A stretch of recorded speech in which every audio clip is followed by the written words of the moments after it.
नमस्कार बंधुरा flavour fantasy और कुकिंग शोते आपनादेर सबाइके स्वागत जानाई। आमार आजकेर रेसिपि हलो गोविंदभोग चाल दिए सम्पूर्ण निरामिष थोर घंट। एके थोर गोविंद बा थोरेर पोलाओ बला जाय। जेकोनो निरामिष दिने गरम भातेर पाशे एरकम थोरेर रेसिपि दुर्दान्त लागे। थोरेर मध्य प्रचुर परिमाणे आयरन थाकार जोन्नो एटी खावा शरीरेर पक्षे खुबই उपकारी। ताहले चलुन आर कथा ना बाड़िये आजकेर रेसिपि स्टार्ट करा जाक।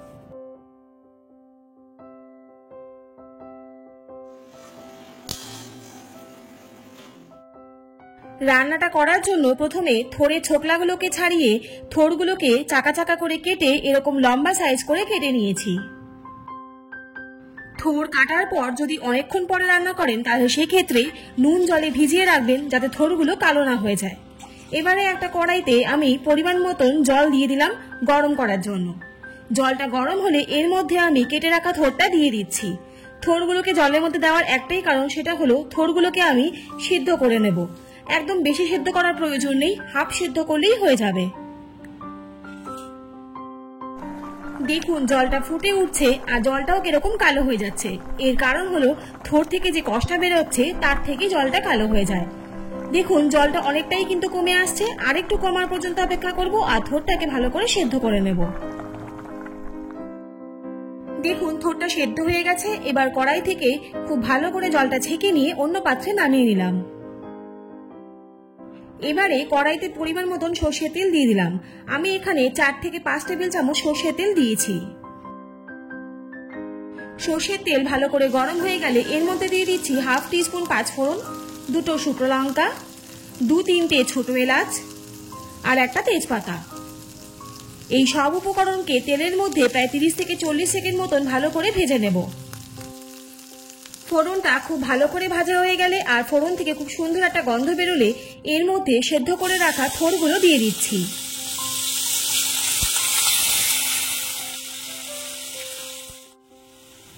থোড়টা তেলের মধ্যে দেওয়ার পরে প্রায় 1 থেকে 2 মিনিটের মতন থোড়গুলোকে তেলের সাথে খুব ভালো করে নাড়াচাড়া করে নেব।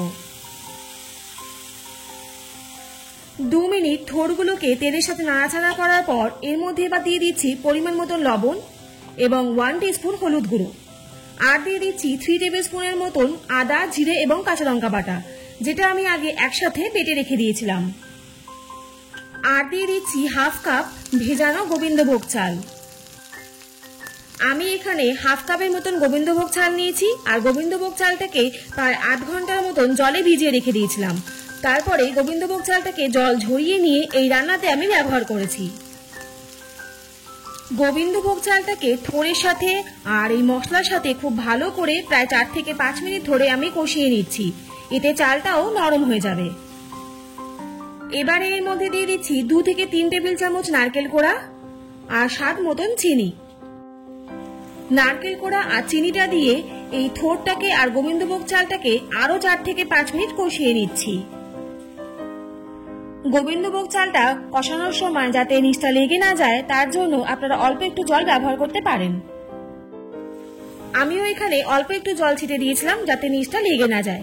দেখুন জলটা শুকিয়ে গেছে। এবার একটা স্প্যাচুলার সাহায্যে থোড়গুলোকে আমি অল্প করে থেতো করে দিচ্ছি যাতে থোড় এবং গোবিন্দভোগ চালটা খুব ভালো করে মিশে যায়। 5 থেকে 7 মিনিট খুব ভালো করে কষানোর পর এবারে এখানে পরিমাণ মতন জল দিয়ে দিলাম।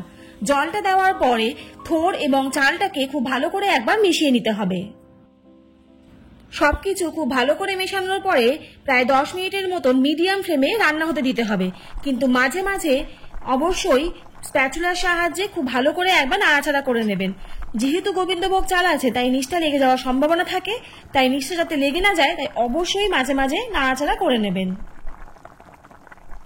দেখুন জলটা অনেকটাই শুকিয়ে গেছে। এবারে এর মধ্যে দিয়ে দিচ্ছি 2 টেবিল স্পুন ঘি আর 1 টিস্পুন গরম মশলা গুঁড়ো। ঘি আর গরম মশলা দেওয়ার পর খুব ভালো করে সবকিছু একবার মিশিয়ে নিতে হবে আর জলটা শুকনো হওয়া না পর্যন্ত আরো 2-3 মিনিট রান্না হতে দিতে হবে। দেখুন রান্না হওয়ার পর কড়াই থেকে নামিয়ে আমি একটা কাঁসার পাত্রে পরিবেশন করেছি আর ওপর থেকে গার্নিশের জন্য নারকেল কোড়া দিয়ে দিলাম। তাহলে আজকের রেসিপিটা আপনাদের কেমন লাগলো অবশ্যই কিন্তু কমেন্ট করে জানাবেন। আর যদি ভালো লাগে তাহলে চ্যানেলটা please like, share and subscribe করতে ভুলবেন না। আর পাশে থাকা বেল আইকনটা অবশ্যই প্রেস করে দেবেন, যাতে এরকম নিত্য নতুন রেসিপি আপনাদের কাছে সবার প্রথম চলে যায়। সবাই সুস্থ থাকুন, ভালো থাকুন। অনেক ধন্যবাদ পাশে থাকার জন্য। দেখা হচ্ছে নেক্সট কোনো ভিডিওতে। ততক্ষণের জন্য টাটা।